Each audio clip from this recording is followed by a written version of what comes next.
So we'll wait for another moment just to see who and how many show up, and then we'll get going. But I'll introduce myself because I'm the least important person in the discussion, so we can burn time that way on the front end. So my name's Steve Walli. I'm a principal program manager in the Azure office of the CTO. I work in the open source ecosystems team.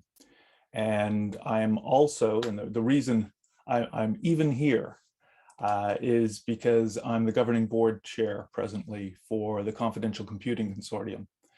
And so today I have the pleasure of Mike Bursell's company to discuss the book he wrote called Trust in Computer Systems in the Cloud. That's recently been published. I've had the pleasure of working with Mike in the Confidential Computing Consortium for 3 years now. Mike, while working on the Red Hat office of the CTO, was one of the first participants through the planning phase for the consortium and brought one of the first open source projects to the consortium as well once we were up and running, and that's the NARCS project, which is still very successful today. Mike has since left Red Hat and is now CEO at Profian, venture-backed startup in the confidential computing space, and he's still very much engaged in the consortium. So I'd like to welcome Mike and others as they dial in. Mike, do you want to add anything to that introduction about yourself? I would say I'd add something to you as well. It's not the only reason you're here, but you're the chair of the consortium. You're an esteemed colleague and friend as well. So thank you very much indeed for doing it. Well, thanks for keeping me in the loop, so to speak. So I wanted to start off. I love the book. I've read the book, and as I was just the whole approach to it, your discussion in kind of the introduction, I thought was really useful at setting that baseline. So what was the genesis of writing this book? Now, how long have you been thinking about it or working on it? Yeah, well, it depends how you ask the question, really. I kind of started thinking about these issues 20 plus years ago, maybe, yeah, about 20 years ago, let's say.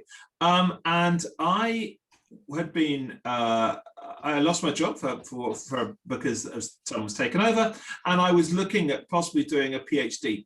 And I was doing some research in a PhD around authority, actually, and how we think about authority in a variety of different ways. And that I kind of ended up turning it around a bit and thinking, well, that's kind of really about trust. How does trust and authority are very sort of interlinked themes. And then about 4 years ago now, I guess, I was at a fairly major tech conference, and I went to see a talk about trust. And I was, shall I say, unimpressed. And it wasn't so much that the quality of what the person was saying, but it just seemed to be very disconnected. It didn't seem to be, founded in any joint understanding in the industry about what terms meant. I didn't feel that had any academic or intellectual backing. It was just, here's some things I think, and it just didn't fit together. And I came out of that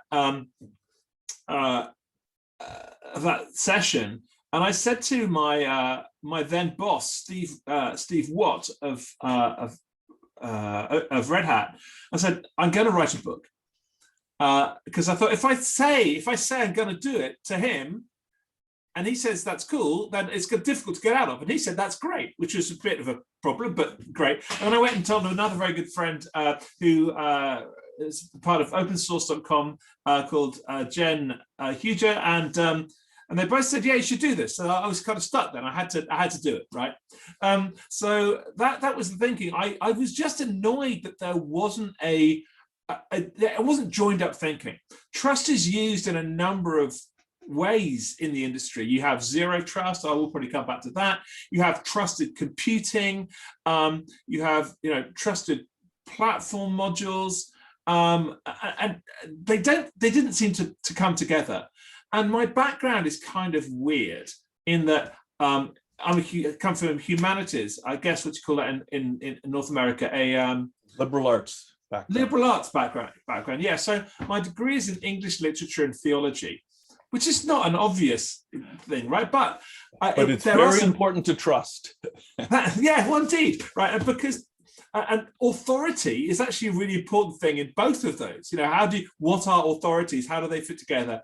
What is trust? How can you trust them? And as I've gone through my career in computing and security specifically, I've started to think about how those applied, and just get more and more annoyed about it. And every time I spoke to someone about trust, they all said, yes, it's really important.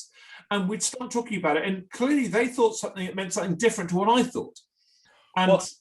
And that was something that I really loved in the whole opening of the book. The first chapter, you're grounding people with this really simple, clean definition of trust. And you started off based on the simple idea of you trust your brother and sister, and you trust them in very different ways. And then you start layering corollaries on that of context, time, and the asymmetry of a relationship. And I thought that this was absolutely fantastic as you kind of build up the layers of this word trust that we all just we use it every day. We all think we know what it means.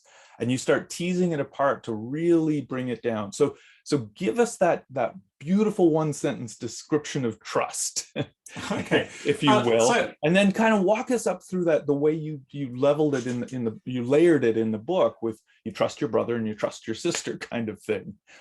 And I can't remember which one was the doctor and which one was the diagram. Yeah, so I'll go with that first, and I want to make sure I get the quote exactly right, because it would be foolish if I didn't. But I'll start off with the thing about my brother and sister, and I start in the book and I say, I trust my brother and my sister with my life, and this is true, right? I really do. The problem is that it's not as simple as that, because one is a doctor and one is a scuba diver instructor. My sister is a scuba diving instructor, and so I would trust her to service my scuba gear, but not my brother. So I'm already, there's a different context for trust, right? On the other hand, he is probably better placed to give me CPR if I fall down in the street, or at a family gathering or something, because whatever it may be. So that's the first thing, that the context for trust are different. I trust them both, maybe to the same degree, but to do different things. So that was the first thing. And the second thing was that, time is important here, in that, in fact, my sister hasn't practiced as a scuba diving instructor for maybe 5-10 years. So maybe her skills aren't up to scratch as they used to be. So maybe I trust her less now than I did to service my scuba gear. Right. That seems appropriate. And if you haven't known someone, you haven't spoken to someone for a long time, and you're not aware they've been keeping up with their training or something, that seems an appropriate thing. And the other thing was that these contexts are asymmetrical. Just because I trust my sister to service my scuba gear doesn't mean that she'd trust me to service hers. And again, and as soon as you think about it, it makes a lot of sense. But you would say, I trust you and you trust me, but you can't just say that. It doesn't really give you enough information. I have had these exact discussions with my daughters. and there's been the accusation of you don't trust me. And it's like, well, no, I always trust you. I always have trusted you. But there is this one situation that all I have is observed fact. Yeah, absolutely. And it's really silly. I should just show a picture of the book. This is available. This is an excellent book. Thank you. Published by Walli. It's available in e-reader, Kindle, whatever, hardback. I don't think softback yet, but this is what it looks like. So let me find the exact. I actually looked it up. I have it right here. Oh, I have it as well. You go for it. Let's see if we got the same one. Exactly. Hopefully we each chose your same basic definition. Trust is the assurance that one entity holds that another will perform particular actions according to a specific expectation. That's the one. And then there are the three corollaries, right. Which is trust is always contextual. One of the contexts for trust is always time, and trust relationships are not symmetrical. Yeah. That's right. And I thought it was perfect, because if you had have asked me, define trust, I would have fallen into that trap of exactly like the kind of situation I just talked about with my one daughter. It's like, well, how do you layer nuance on that idea of, well, of course I trust my daughter. it's just that there was a particular situation that I guess technically I don't trust my daughter in that one situation kind of thing based on observable history. But how do you find a simple way to say that? And how do you find a thoughtful way to say that? So as you began to layer it, and I thought it was wonderful because I've been arguing with folks for a long time now that relationships aren't symmetrical. I think this has always been my rant about Facebook and friends, is this idea of, oh, we're friends now. And it's like, yes. But, yeah, no, exactly. Our relationships are never symmetric. Yeah. And the idea that you immediately brought trust into that space. So where did the corollaries come from? Like, how did you narrow it down to these three wonderful corollaries? I spent 20 years thinking about it, really. It's what it comes down to, on and off. And the more I thought about it, I thought, okay, we need to be able to express this in terms of human relationships, because trust is a thing which we take out of the human world. But I wanted to be able to transfer it to, the world of computing and the cloud and stuff. And I thought that if we don't define stuff, then there's no way we're going to be able to transfer it. And that was the thinking. And let's say we've got one system trusting another system. And I'm a big believer in systems and abstractions. And I talk a lot about abstractions. That's really important. But if we can't say this system, if you want to say this system trusts this system, well, what does that mean? And it kind of means, well, to do what?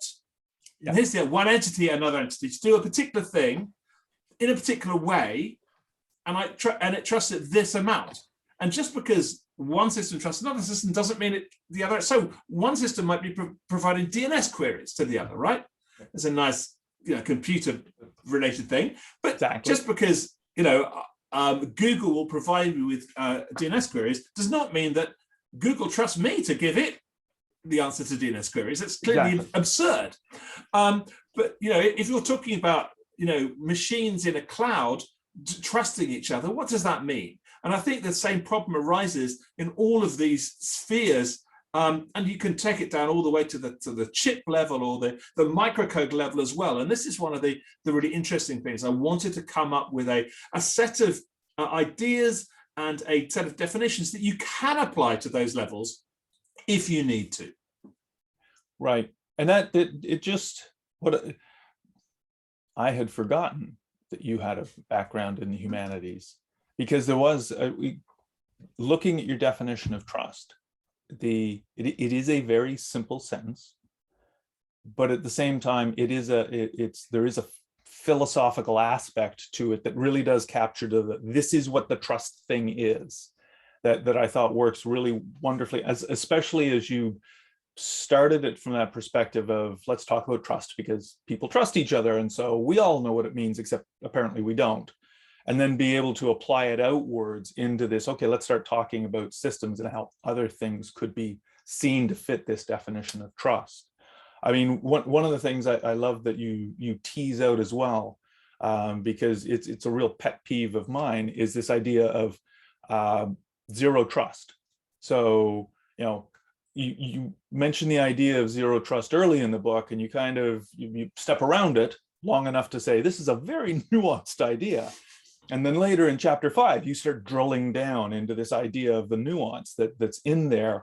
And I really appreciated this, because we hear a lot over this last few years, especially as we start to deal with all of the debate and ethics around confidential computing, all of the debate as we fall into the software supply chain discussions, that there's idea of we need a zero trust system. And I always get uncomfortable when I hear zero trust, because as a person, as a human, I naively believe there needs to be a basis of trust somewhere. And one of the silliest examples I have in that kind of human economic space was, I recently read Varoufakis's discussions with my daughter about capitalism.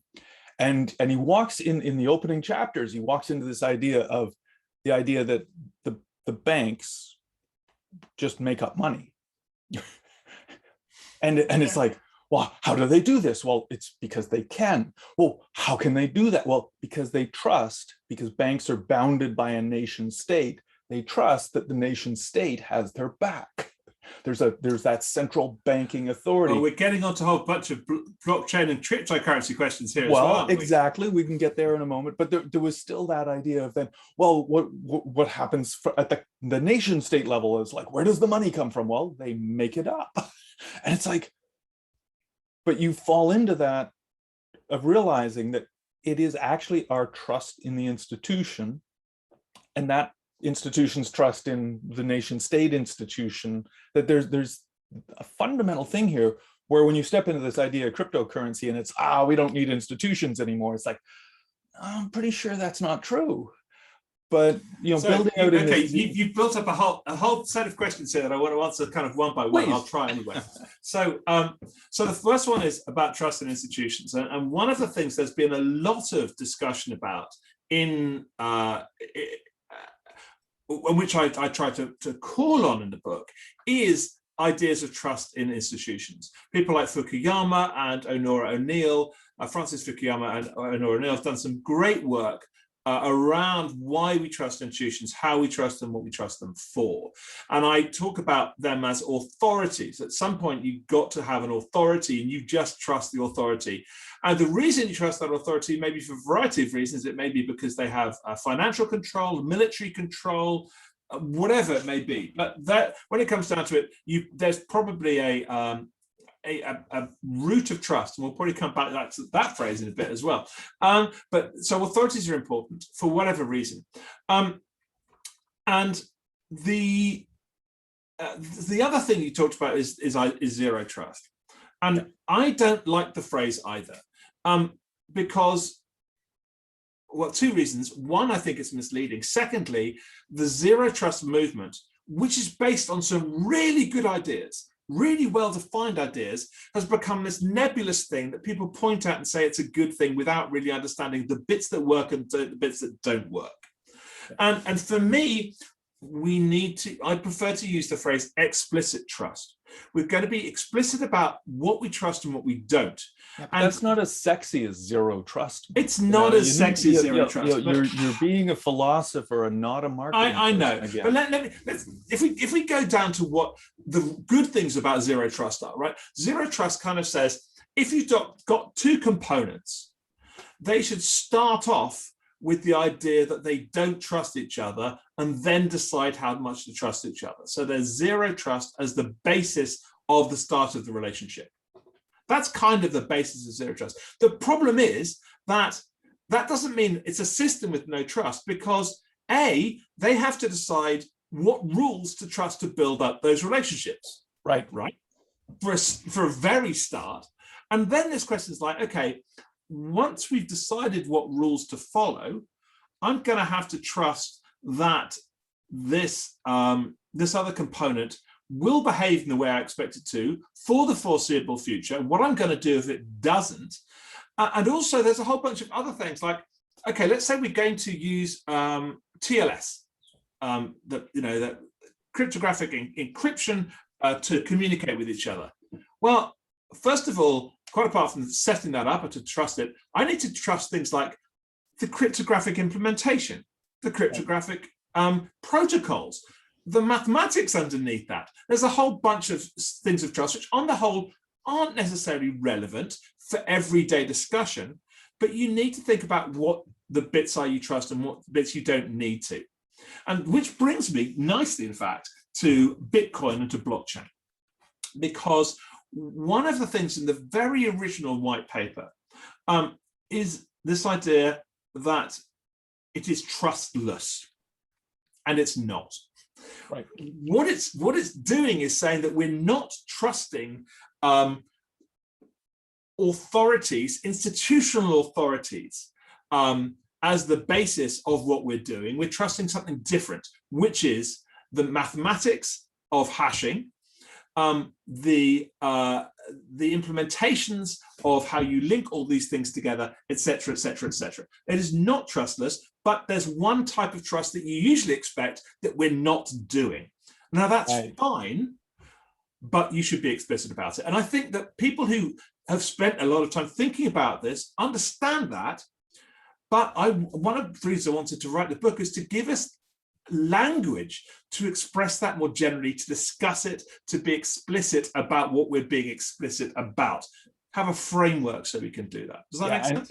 Yeah, absolutely. And that was part of the joy of the book is there is, as you build out these frameworks and these models, and you kind of layer the nuance and the detail on them, there is, I now have a way to go into these discussions, because I've joked with you for 3 years now that this is not my area of expertise, sitting in confidential computing. And so I'm always uncomfortable when I'm in a room full of engineers where that is their expertise. And so, no, the book has given me a wonderful approach to think about some of these subjects better. Well, you mentioned confidential computing. You've actually got a questions count. I was just about to say, and that what you were just discussing, I think, is really comes to Mohammed's question there in a really nice way. You can read the question there properly.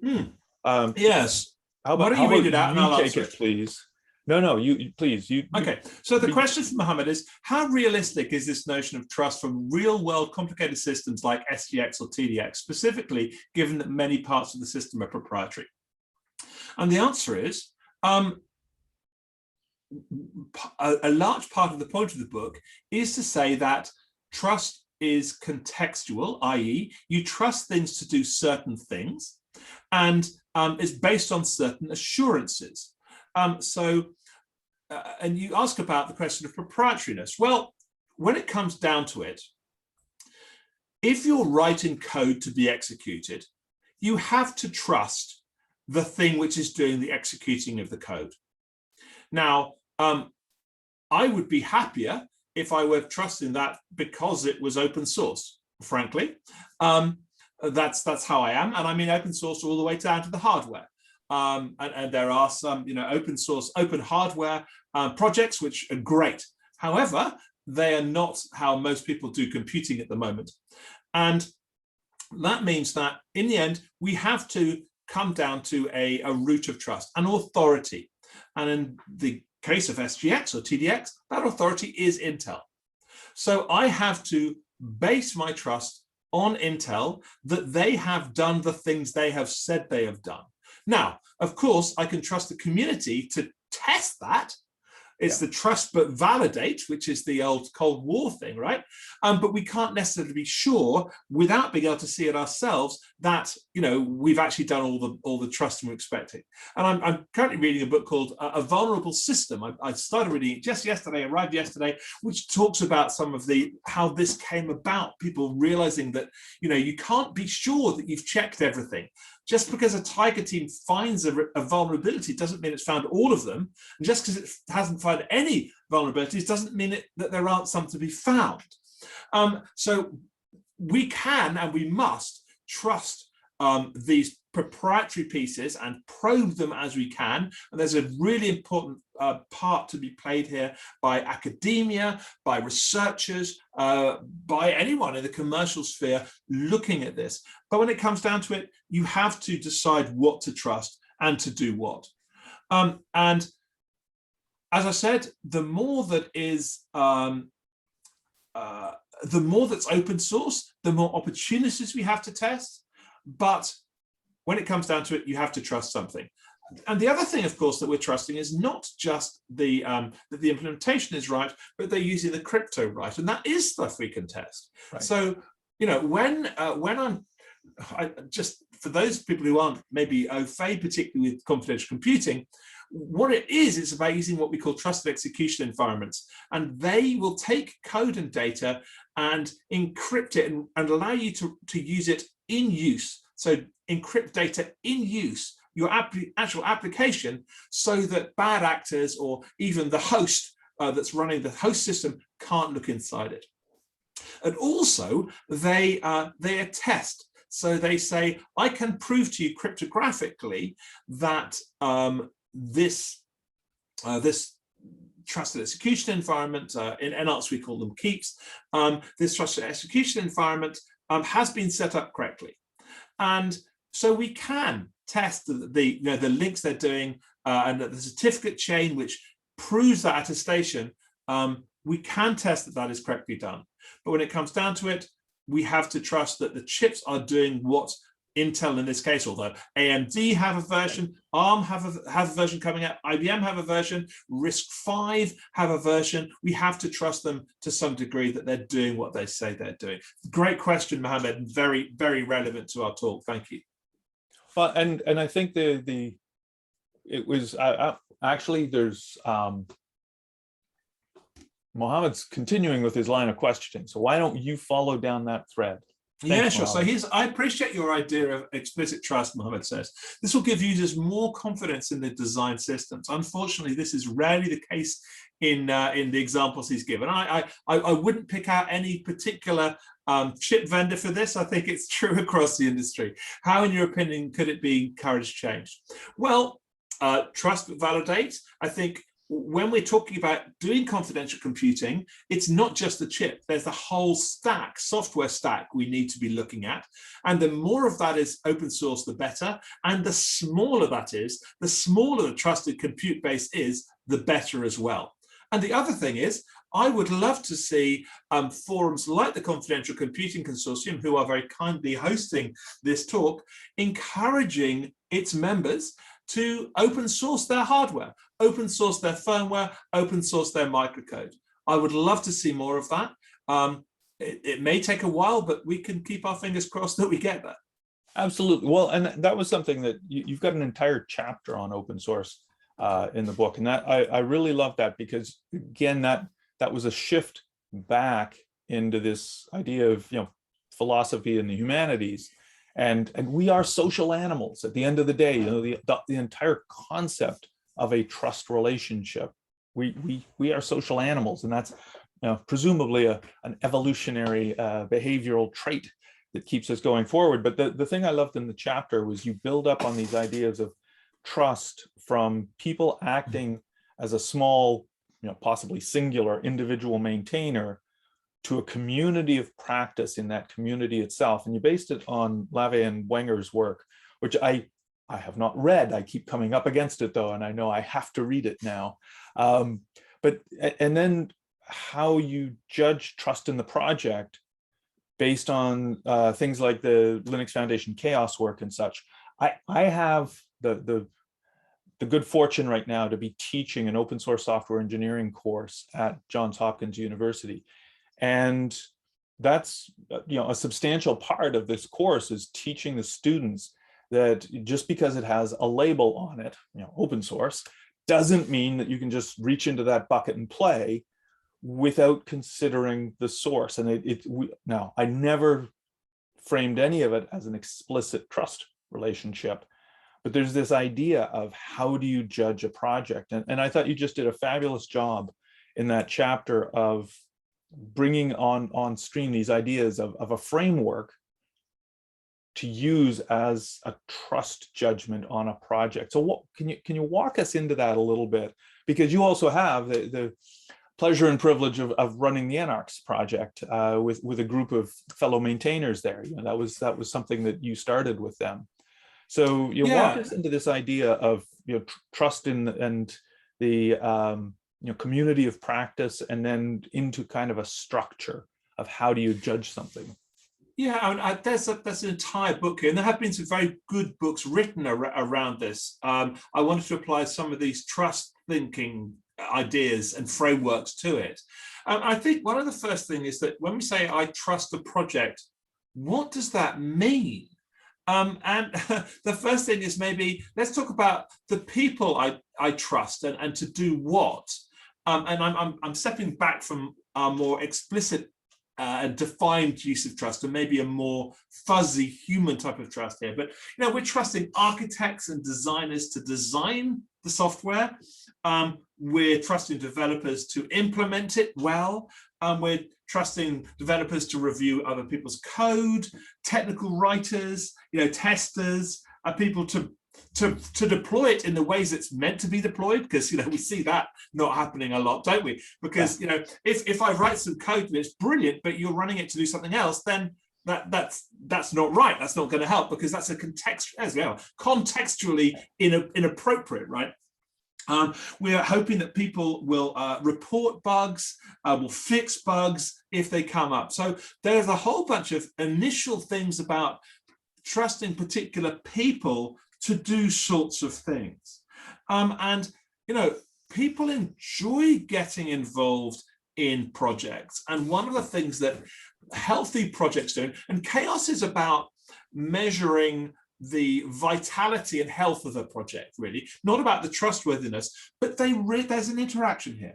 There is an intersection between these things, because my view is, and I think it's borne out by a lot of work that far better qualified people have done than I, is that if you have a healthy and vital project, I mean, a project with vitality, which has a lot of conversation, a lot of trusting of each other, and the space to come up with problems or report bugs and to fix things, I think that the chances of all the other things falling into places are much higher if that's the case. And so I think there is an intersection between these things. You know, we've all seen projects that fall apart because the community doesn't work or stops working. There's some, you know, lots of examples. I don't want to call on any particular. We won't throw anybody under the bus right now. But on the other hand, we've also seen ones which you wouldn't necessarily expect would take off, which have taken off because the community has really got behind it. So that's the kind of the first thing. And that the next thing is we talk about trusting the project itself. And what does that mean? I think it's more than just trusting that the implementation is correct. There's a lot more to it than that, because let's say we have a project which is implementing a cryptographic protocol, let's say. Right? So it may be that I trust the maintainer to be very good at reviewing code. But just because they're good at reviewing code doesn't mean that they're necessarily experts in the cryptographic protocol. And the code may be written beautifully, but it may completely incorrectly implement this particular protocol. And that's a real problem, right? Or even if it does at the moment, the tests for it may not, you know, probe all the different options. So we are actually, so when we say we trust the project, we need to trust that there are sufficient people on the project with sufficient expertise to be able to do all of these things. Otherwise, what does it mean to trust it? And then there's there's questions like, how do you build it? How can you be sure that what you receive from the website is what was actually reviewed and built? If there are problems found, how quickly are they fixed? All those sorts of things. And one final thing I would say, because I think it's really, really important, this is that I truly believe that the best chance you have for secure software, or secure software which is as secure as possible — I don't believe there is any perfectly secure anything, but for software which requires security, is open source. And that is because there's the opportunity for lots of people to look at it. There is a fallacy in the open source community. It's down to a misunderstanding. This particular one, which is that, you know, and it's taken from a very famous quote, which is, in open source, all bugs are shallow, which means that if something's open source, there's a decent chance that bugs will get fixed. And I think the problem is that it's the phrase decent chance that we miss, right? Yeah. It's particularly difficult for open source security projects, because security is really hard. I've been doing security stuff for 22 years, and I can scratch a tiny bit of one part of that huge thing that is security software, right? And there aren't that many people who are experts. And if you have a security project in open source that doesn't have those people looking at it, it doesn't matter, right, that there are lots of eyes, because they're not the right eyes looking at that. Right, and that's up. Linus's law. All bugs are shallow given Yeah. sufficient. I've always thought it was understood backwards from the way it was said. It's going back to your earlier ideas of if you have a real community of people that are engaged in that body of software, then it's you have the pre-commit inspections going on. That's that ability to review on the front end, not how fast can we find the bugs on the back end. That Linus's law is a really good law.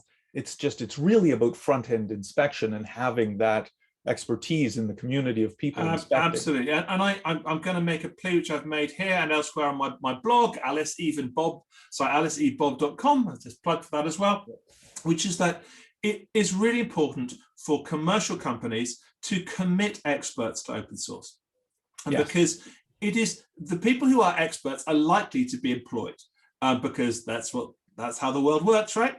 And if they're employed just to do the stuff for their company and not contribute back, then the stuff that their company will be consuming will not be as good as it should be. So it's a beautiful, positive feedback loop. And, there's some great companies out there doing some great work, but anyone who consumes open source software, you should be finding ways of giving back to that community. Absolutely. I mean, I walk people through all the time, product teams, executives, the whole zoo, around this really simple example of the value capture that you can do is great. Literally, if you are consuming open source components into your customer facing products and services, then literally orders of magnitude of value capture on this purely the software pieces. But then you're living on a fork. And this isn't giving back out of altruism. You really want to be giving back out of the simple engineering economics of forks get brittle very quickly. And then you end up in fork management hell, rather than just keep contributing. Any changes you make, any small change you make is not going to be sufficient. And it's also normalizing, because normalizing the practice, because it doesn't work if just one big company does it. But if it becomes the norm for companies, then they'll all contribute bits and it all works together as a whole and everyone benefits. It's, this is when it works. This is when it all works, and the trust is built up because you have a community of practice. There we go. Lave or Lave and Weber. I've always said Lave and Wenger, but I have no idea whether that's correct or not. So as an English-speaking Canadian, you see certain words that look French, and you just assume it is. But so I suspect it's Lave, but I didn't see the accent on the end, so I'm not sure. It did. Anyway, it doesn't really matter. So we've got another question. We have another question, though. Please go ahead. Yeah, so Silvana says, hello, Mike. In chapter 4, Defining Trust in Computing, you talk about cryptography being one of the important tools. How do you think this can happen, considering some possibilities like quantum computing? Would that significantly affect the dynamics used in this trust process? Oh, yes, it would. So let's just talk about why quantum computing is important here. The typical way that it's considered an issue is that cryptography, classical cryptography, let's call it classical versus quantum cryptography. Classical cryptography is generally based on some particularly difficult problems. They're difficult mathematical problems which are easy in one direction and hard in another. Factoring primes is the well-known example for one type, and there's elliptic curve cryptography. This is mathematics which gets really scary really quickly, and I'm not going to go to it because I'm not a cryptographer. But the point is that there is a significant likelihood, shall we say, that advances in technology and mathematics, and we'll come back to that, will mean that some of the forms of cryptography that we use at the moment may not be secure for that much longer. How long that much longer means, nobody seems entirely sure. I think probably 10, 15 is the minimum, really, that we'd like to have problems. I could be wrong, but there we go. But the other thing is that there are mathematical techniques which are also whittling away at some of these cryptographic protocols, which mean that they may fall for other reasons. So yes, one of the key tools that we use to establish and maintain trust in the world of computing and the cloud is cryptography, or more specifically, various cryptographic primitives and protocols built from them. And in order to be able to worry, and this is what you're brought up here, Silvana, is the question of time, because how long we can trust this for, we need to consider what the risks are. So if I'm encrypting something which is a bank transfer, which I know needs to be kept secure for the next 12 seconds, whilst the bank goes across, then I'm probably fine using a standard cryptography, classical cryptography.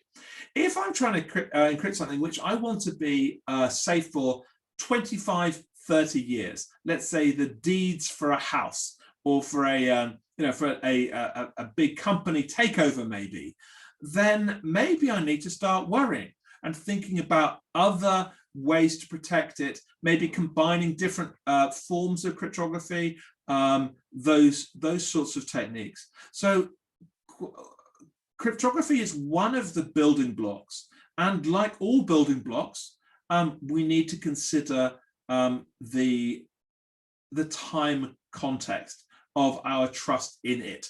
So that's a very good question, and the answer is a yes. I hope I've given enough of a reason for why it's a yes. Well, and actually, Mike, you made reference to something there that I hadn't thought of before, because I keep hearing the promise of quantum. All of our cryptographic techniques to date will just burn in the forest of quantum, kind of thing when it shows up. But I hadn't thought of the idea, the inverse, looking through the telescope the other way. What math will we enable with quantum that will give us that security in a quantum computing world that we haven't had access to till now? I've joked for a long time that the reason we keep inventing more powerful compute is video for movies. Like I'm a big fan of certain videos that do a lot of computer generated work, and it's that kind of thing. That's why we keep doing this. More and more powerful computers. That idea, though, that we would have access and be able to perform more powerful calculations in a cryptographic world. Presumably there's math coming as well that we would have access to that we just haven't had the compute power to do yet. Yeah, what's really difficult is we don't really know what's coming yet and what's going to work and what won't. There's over the last few weeks, there's been news, rather bad news for the community actually, in that NIST, which is the US National Institute of Standards and Technology. There we go. They were running a competition for people to come up with protocols which should be, I don't like the word post-quantum, but quantum compute resistant or quantum resistant.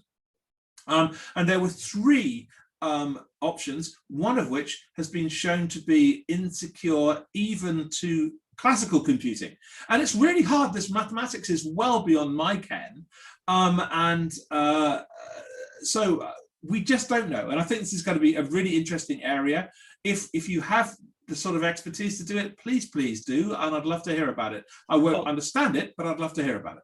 Well, and maybe, not that they aren't asking the other question, but maybe NIST was asking the wrong question in that competition. It shouldn't be that it's will survive quantum computing, but maybe it should be what are the next algorithms that are quantum enabled. I think it's a different competition, and we need to have that. Definitely a different idea. Yeah, absolutely. It's a great set of questions. There's a question from Mohammed, I see. Yes. Thank you, Mohammed, for keeping us going. Yeah.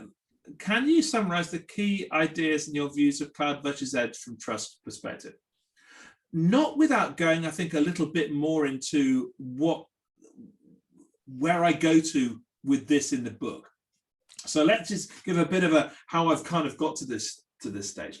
So part of the trajectory of the book, shall we say, is to say the way that computing has worked has meant that we've always been able to trust most those systems that we own and we control to some degree. And what own and control means is an interesting question here, but let's just go with it for now.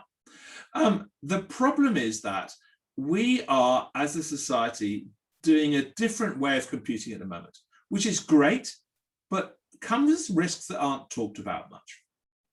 And that type of computing is cloud computing. And the cloud is just somebody else's computer. And even my mother-in-law understands this now on a good day, and she'll tell me, which is great. So, and that's probably fine if I'm putting, my holiday snaps up, that's great. But if you're a bank or a healthcare provider or a telecommunications company or an oil and energy supplier, putting your data and your algorithms in the cloud is not great. And it's not great for the simple reason that you don't own that computer. And the way that computing works up until about now is that if you own the computer, you can look inside anything that's running on it and you can change anything that's running in it. Which means that if my bank details are in the cloud, anyone who controls that machine, whether it's the CSP, the cloud service provider that is, or someone who's compromised it, can see and can mess with it. And that makes me very unhappy, and it makes banks and people very unhappy, which is why they don't put all of their stuff in the cloud.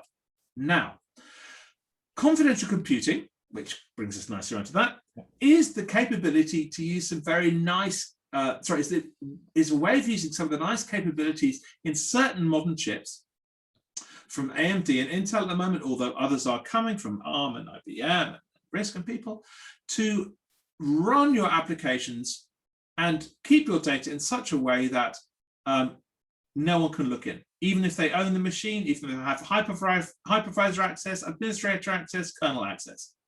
So that is huge. That's a really great thing, because if we can make it easy to put applications in the cloud which have these sensitive data or algorithm concerns, we can just change how the industry works. And I'm a big fan of that, and that's what NARTS tries to do. It's what the company I'm involved with, Profium, tries to do. It's what the Confidential Computing Consortium is all about.